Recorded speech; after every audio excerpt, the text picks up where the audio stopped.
Target language আমাদের ক্ষেত্রে ইংরেজি, কিন্তু এই টার্গেট ল্যাঙ্গুয়েজটা যে কোনো কারো ক্ষেত্রে যে কোনো ভাষা হতে পারে। অর্থাৎ আমার যদি মনে হয় যে আমি উর্দু ভাষা শিখব, তাহলে আমার টার্গেট ল্যাঙ্গুয়েজ হচ্ছে উর্দু।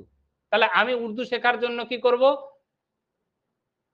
কনসাস, সচেতন হতে হবে আমাকে, ফর্মাল ওয়েতে শিখতে হবে, নিয়ম শৃঙ্খলা মিলে প্রথাগতভাবে। উর্দু শেখার জন্য আমাকে ইনস্টিটিউশনে যেতে হবে, আর উর্দু শেখার জন্য আমাদেরকে ডেলিবারেট হতে হবে, অর্থাৎ জেনে শুনে শিখতে যেতে হবে। ঠিক আছে? অর্থাৎ এই লার্নিংটা সবসময় টার্গেট ল্যাঙ্গুয়েজের ক্ষেত্রে অ্যাপ্লিকেবল।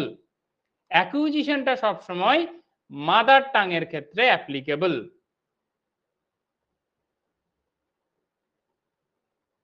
ঠিক আছে? ক্লিয়ার এটুকু? এই হ্যাঁ স্যার। এই যে লার্নিং আর অ্যাকুইজিশন সম্পর্কে আমরা জানলাম,